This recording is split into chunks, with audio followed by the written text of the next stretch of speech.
back to the Childhood Cancer Perspective, everybody. And as always, I'd like to thank you for sticking with me this long as I continue to talk about the journey of JC being diagnosed, as well as the after effects of what we feel in a life without her here. And I have some things that I've been listening or hearing in the past couple of weeks, and that's generally how I get the ideas for the episodes. Something, a memory or a trigger or something will spark something in me that says, I need to talk about that. And one thing that I think is big, and I think a lot of people don't understand and don't really take the time to really dive into. They hear the words and they think, I've got it, I understand it. And that is a few simple words. One is remission, and another word or another acronym is NED, and another one is cured and or relapse. And what do these words mean? And what do they mean in the text definition versus what do they mean to an actual family going through this or somebody that's been diagnosed with cancer? So when somebody is diagnosed with cancer, there are active cancer cells in their body that are doing something. They are attacking lymph nodes. They're attacking the brain. They're attacking the bone, the marrow. They're attacking muscles, and they're attacking good cells. That's what they're doing. They have figured out a way that to turn your army of immune cells into lackeys to say, "Hey, I'm a good one. Keep me around," and then they get bigger and bigger, and they do the damage. Now, when you're going through cancer treatments, obviously the goal is to rid you of this cancer, to rid you of the bad cells, and or in some cases, based on the types of treatments, to turn your cells into superhuman, superpower cells that will overpower the cancer cells that are really just there to destroy. That's all they're there to do. Now, the chemo is meant in the same fashion to overpower and destroy the cancer cells. Now, when you're going through your treatments and when you have a plan. Now, generally your plan is it can be set out a year, it can be set out a couple of years. It's based on the amount of treatment that's believed at the time that you're going to need in order to go into remission or to go get into an NED status or to be in a cured status. And that plan generally ends with the ever popular thing that you see online, you see it in videos, in movies, is the ringing of the bell. When people ring that bell, that is a symbol that they have completed their treatment.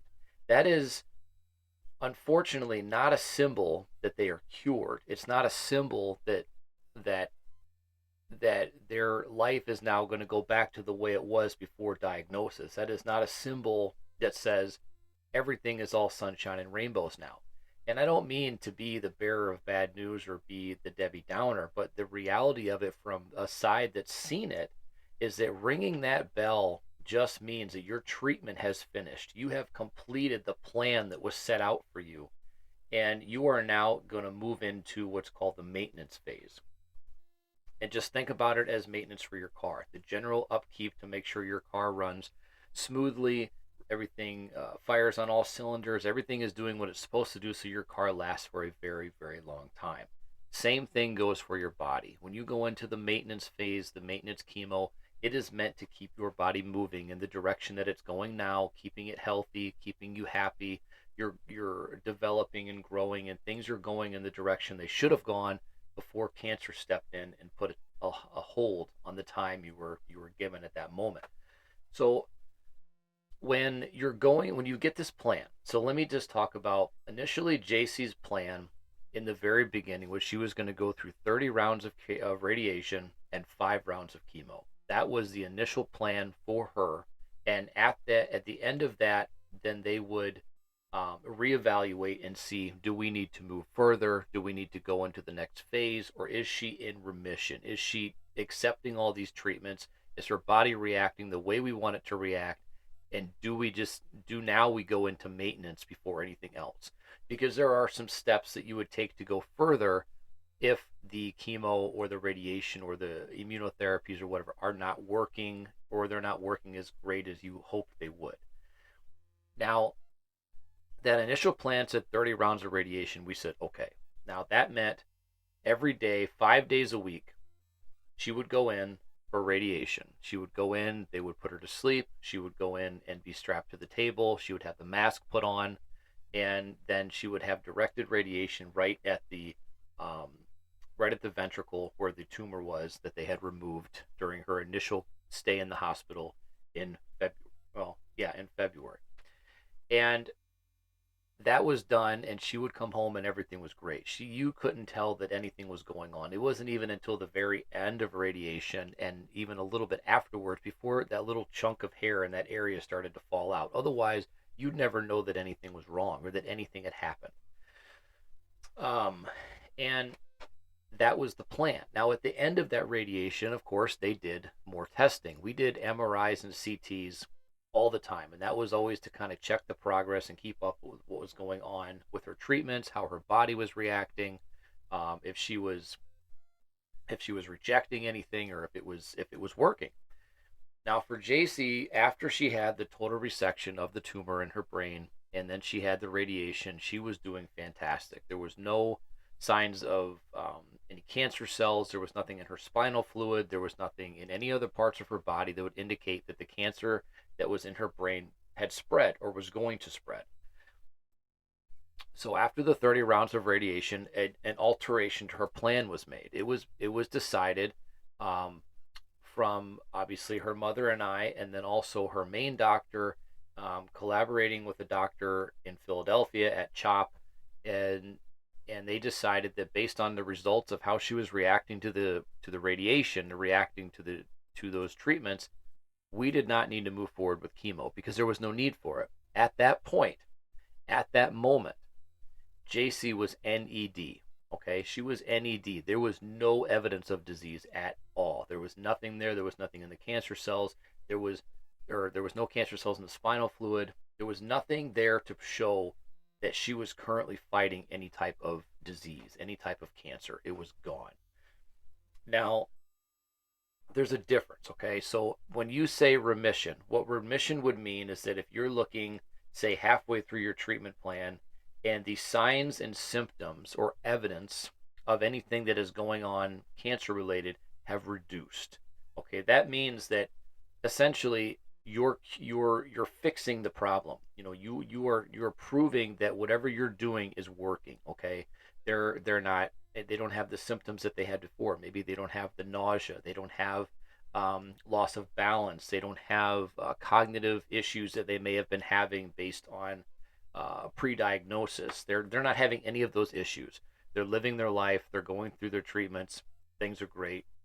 Remission. Okay, you hear remission, and that's a big word, and it's a big sounding word, and a word that we love in the cancer world, because that means that you're winning. That means that you're kicking cancer's ass, and that means that whatever they put in that plan, or whatever your body and that plan have worked together, it's working. And there's positivity. Then you hear that positivity and you run with it. And the difference is between that and NED is that NED is really kind of more of an after treatment or after a certain phase of treatment testing, and then you can look at it and say, okay, we've done, like for JC, we did 30 rounds of radiation for her, and from the time, because when she was in the hospital after the tumors were removed, and they did spinal taps and they did MRIs and CTs of her all the time for those first 2 weeks that we were in the hospital with her, there was never any evidence of cancer cells in her spinal fluid, which was good, because this type of brain tumor and type of cancer has a knack for getting into the spinal fluid, getting into other parts of the body. It never did for her. So really, she was on the good track. The tumors were removed 100%, that gives you an incredible chance of recovery, incredible chance of survival. She was essentially NED or remission, whatever you want to call it, when we left the hospital. Now, we went through the radiation. Her levels never changed in the sense that she never gained any of those cancer cells coming back to her body. And where that tumor grew, there was never any other evidence of anything happening in that ventricle. Never once. It never grew back. We never had any issues. So essentially, when we were going through all these treatments and the radiation and everything like that, she was NED. and we got the results after her radiation that she was no evidence of disease, and that was we were elated, we were ecstatic because this meant we didn't have to do chemo because chemo is a very, very harsh treatment. It is a bulldozer for your body. It is meant to go in, destroy everything in its path, level the entire playing field, and allow your body to build back up from scratch, hopefully on nice, solid, and untainted ground. And it that was and the way that chemo treated her when she finally had to go through it, I'm glad in my heart. I'm glad that we made that final decision to say, yes, you know what, we're going to go with the doctor's advice and we are not going to move ahead with chemo because there wasn't any reason to do it at that point. There was no evidence of disease. There were no cancer cells. There was no side effects. There were no signs or symptoms that had originally brought her into the hospital. All of it had gone. She had the original um, issue with her eye where it had turned in. She had, the hearing. There was all these different symptoms, and they were gone. And with the radiation, we just went with the fact that everything was good. So we decided not to move forward with this chemotherapy. And that may or may not have been the best decision. Who knows, right? You never know if the decision would have been different if you would have, or if it would have been a different outcome if you would have changed the decision. There's no way to know that. But what we know is based on the medical advice that we had received and based on our understanding of everything and how she was reacting to the treatments and to everything that she was good.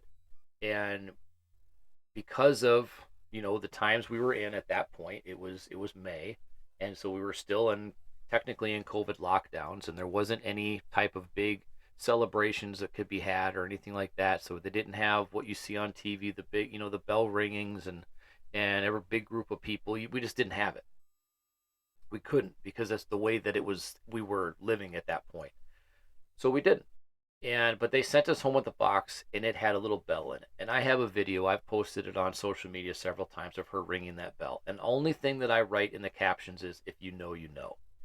When you see a child, especially ringing that bell, you know that they have already been through hell, that they have already been to hell and back, and they have beat whatever beast and monster has come after them and tried to hurt them.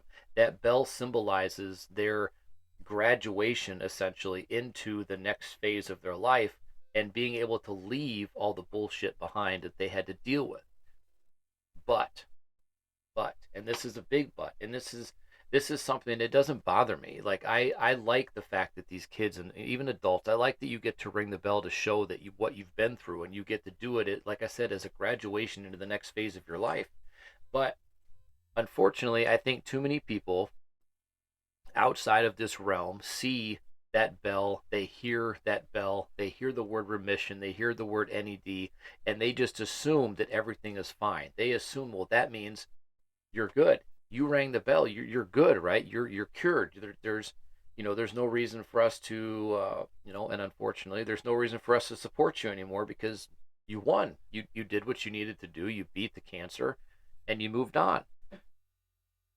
But people don't stop to think about what these words truly mean in the world of cancer. And when you understand that my entire premise here is pediatric cancer awareness, and I am trying everything I can to get whether it's legislation passed or awareness done or something to get people to understand or hear the fact that kids are not the same as adults, and that when it comes to any type of cancer, whether it's pediatric or adult, that these words mean something different to us personally versus what they are in the dictionary.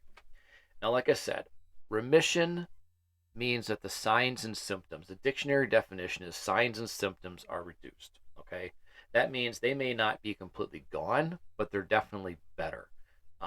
Whether it's maybe it's something that has to do with your vision or your hearing or your stability. It could be some type of rash that was developed because of the cancer that was happening. It could be pain in areas that it didn't make any sense that you were having pain in those areas, and that may be reduced or gone even. And so therefore going through treatments on the the dictionary side of it, going through treatments and having those symptoms go away or be reduced severely or slightly even, means that you can actually say you're in remission, or it can say you're in remission.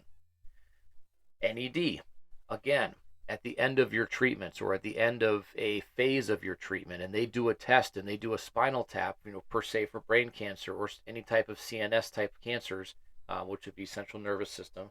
If they do a test of that spinal fluid and it comes back with no cancer cells detectable, then that means you're NED. They don't have any evidence that there's any cancer cells in your body currently fighting right now. Or, now keep this in mind when it comes to remission or NED. That may very well mean that there's no evidence of any of those types of cancer cells in your body. But it also could mean, and very well may mean, that the levels are so low that they're undetectable. And that means that there are still active cancer, or could be, okay? There could be active cancer cells in your body still, but they're so low and minimal, or they're not as active as they were before treatment started, that they're undetectable. Think about it like a fighter in a ring. In the very beginning, those fighters are extremely, they're pumped up, they're ready to go, they're violent even, okay? But as the fight continues, it doesn't matter whether you're winning or losing, you're expending your energy, you're expending all of that force and that effort and all that energy that you built up before, and all the hype, you're expending it all. So by the end of that fight, you're still there, okay? You're still trying to win, but you don't have nearly as much the impact that you did at round 1 as you do in round 9, okay?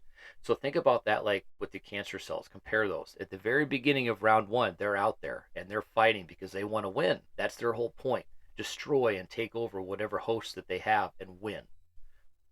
If they're going through the treatments, you think of each level of treatment as a new round, okay? You get to the 9th round of treatment, the 9th round of chemo, the 9th round of radiation or immunotherapies, whatever the case may be. Those cancer cells, while they're still there, are not nearly as aggressive, and they don't have that much energy and power anymore because you've beat them down. So, NED remission, yes, those are good things. That means that your body is working. That means that the treatments are working, and that you are attempting and in the direction of moving forward with everything you're going through. But it doesn't mean that the fight is over. And that's, I think, the biggest thing. And you'll notice that with my social media, and if you notice my following on, say, TikTok or Facebook or something like that, you'll understand that you'll go and you'll see these other families going through this, and they'll ring the bell, or they'll hear remission, they'll hear NED, and then they'll have a scare. Something will come up, whether it's the kid's not sleeping, or they don't want to eat, or they bump their head and there's a weird bump there, or there's a bruise or a cough or a hiccup or something like that, a headache, for God's sakes. All these little things that we take for granted, and that as kids, at least for me, being 42, as a kid, any of these things would have meant what? That you're just a kid.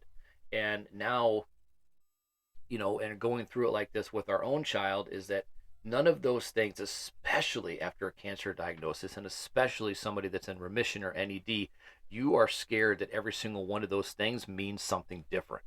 So, in that sense, you have to understand that while that bell is amazing, and while remission is great, and while NED, fantastic, it all just means that your body or the treatments and or both are doing what they need to do and moving you in the right direction. But it doesn't by any means mean that the fight is over.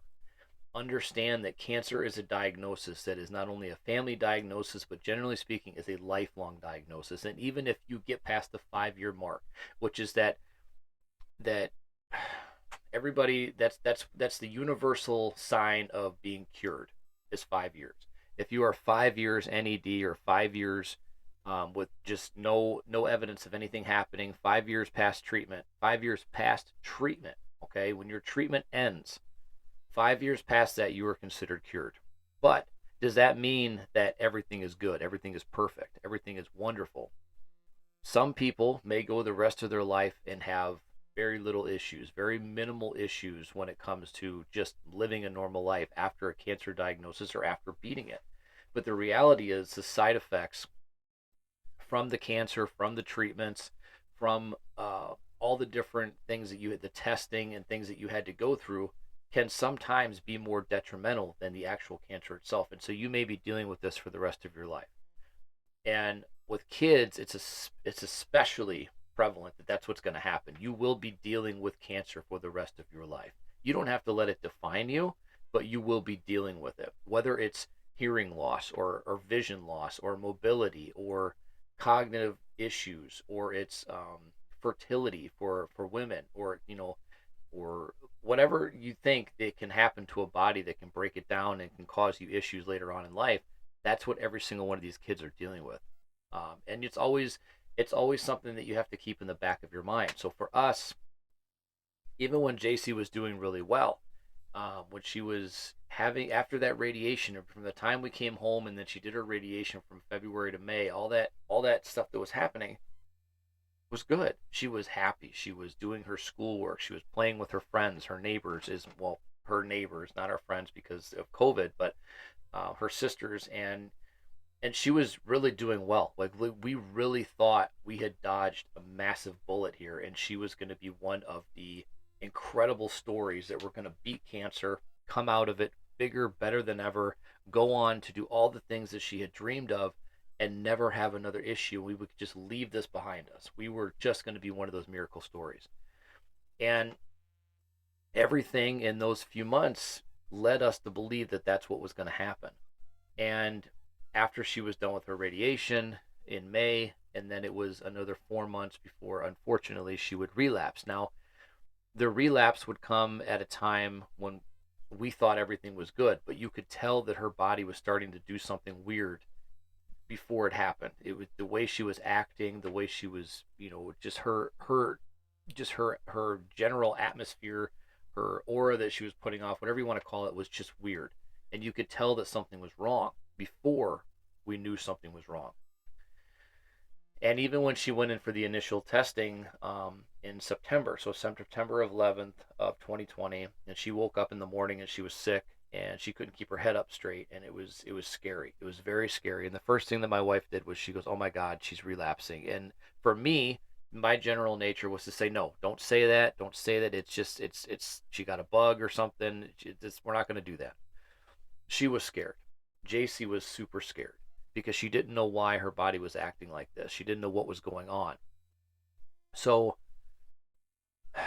when we got her to the hospital on that night, or that morning, early morning, I got her down there. She actually got sick in the MRI, so she had to bring her back and get her on some kind of anti-nausea medication. Then they got her in there again. Did a full scan, showed no hydrocephalus, which is what we were worried about, was pressure in the brain. There was no hydrocephalus. There was nothing going on. So we assumed, okay, she just caught a bug. She'll be okay. And she came home and she was actually okay. She was felt a little bit weird, but in reality she wasn't doing bad. We thought, okay, this is not going to be a big deal. And then we get a call saying that she has a small pencil eraser size tumor on her brainstem, and it's in a spot that's inoperable. So we're going to have to start chemo immediately.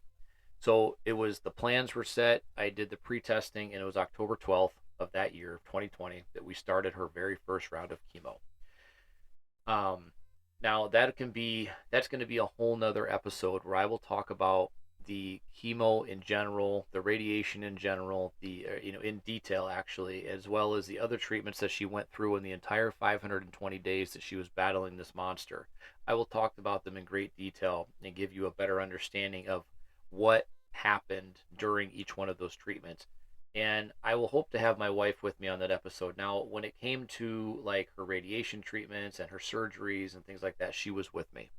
For the chemo treatments, I was there by myself with her, as well as the treatment she had later on, her stem cell transplant, and all of that testing. I was with her by myself. So I can give you more insight on that, but my wife can definitely be there to talk about more like the surgeries and the time and the waiting and things of that nature, to give a little bit more detail into how that went. But I guess what it all comes together with is that word remission and that word NED and that bell ringing, that happened in May of 2020. that happened when her radiation was done and she was told, we're not going to have to do chemo. Now, when we were told she didn't have to do chemo, the port came out. Now, understand that they put a port in for her to start. Before she started radiation, she had to have a port put in. We had to drive to Milwaukee so that they could put a port in her so that she could be accessed at any time, and that way, if needed to have medicine or whatever, that's how they would do it. And that was the one that went underneath the skin that they have to access with a needle on the outside every single time they needed to get medicine into her.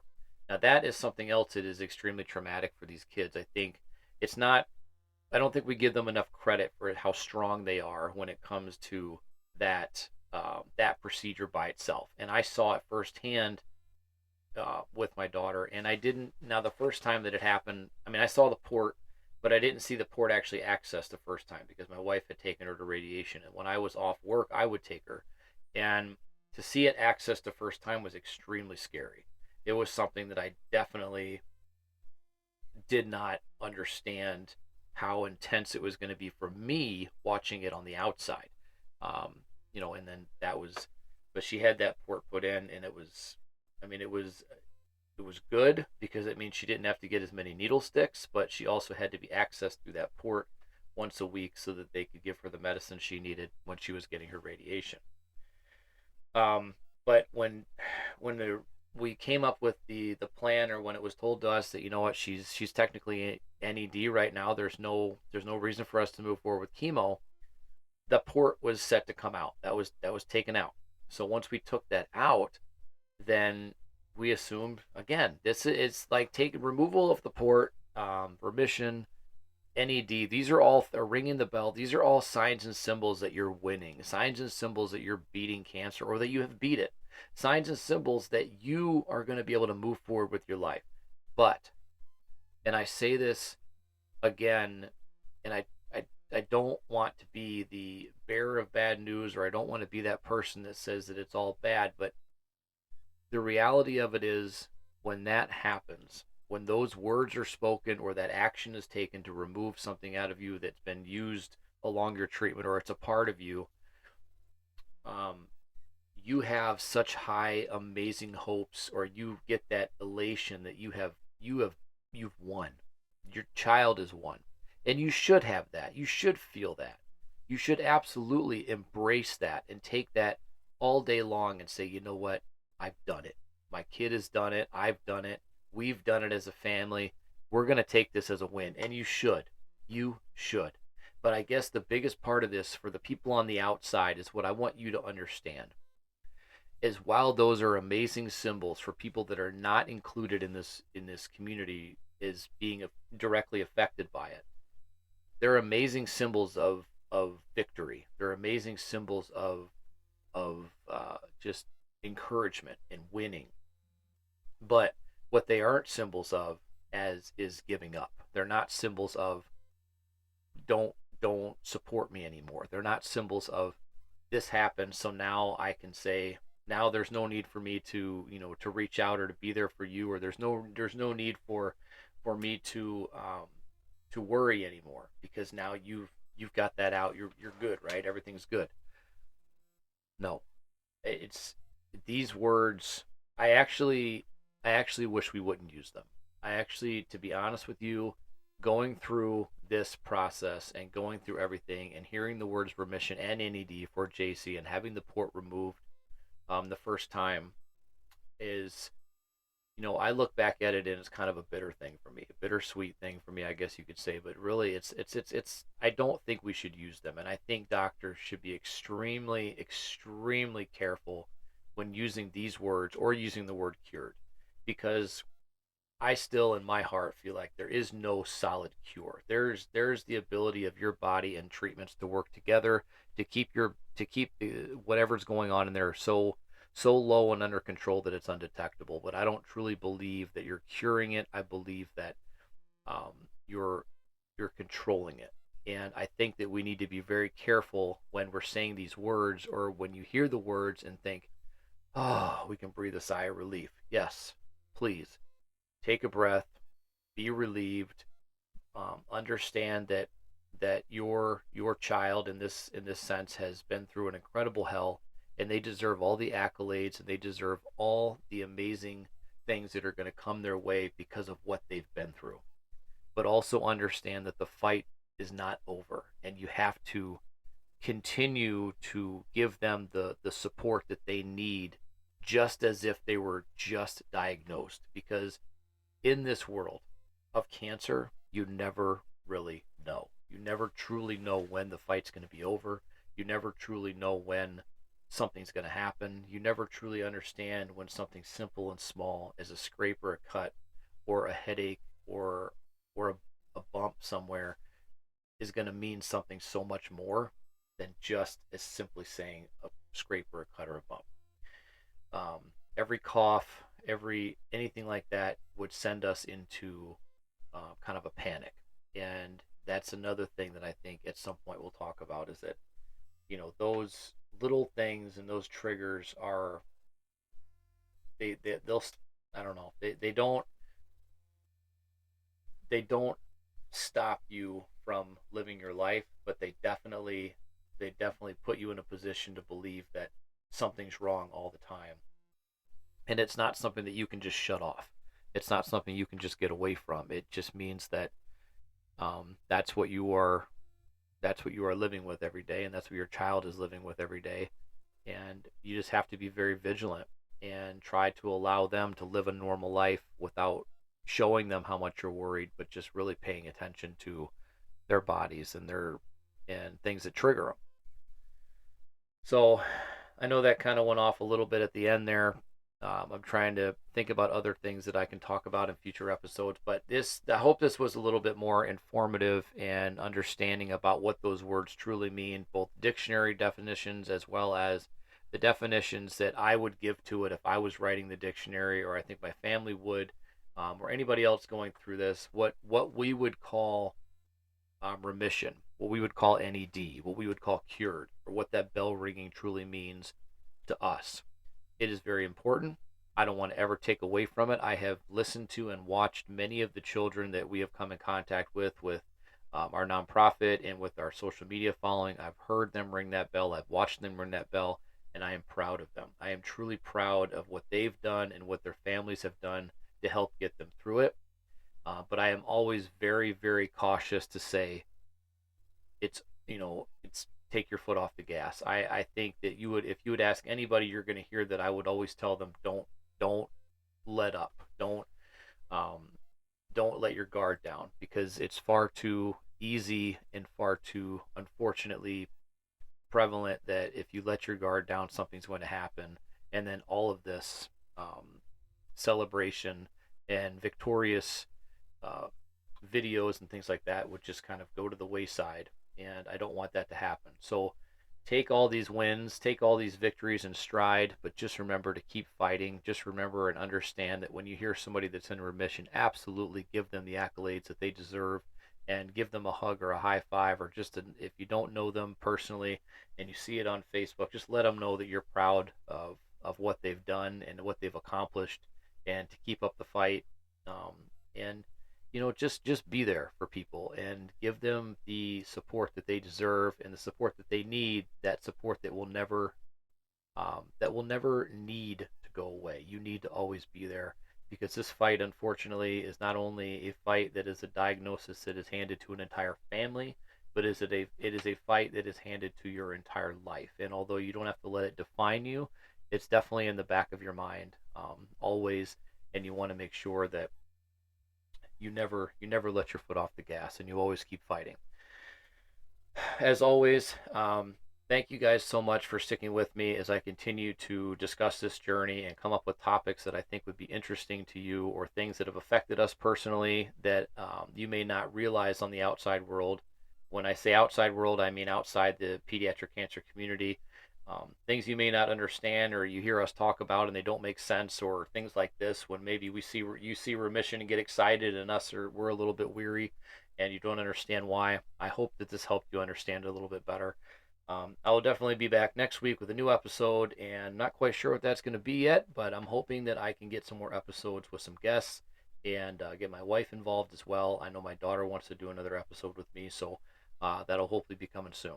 So thank you guys so much for listening, and please continue to share it out and leave comments on the videos. I will post it on YouTube as well, and let me know what kind of topics you would like to hear. Thanks, guys.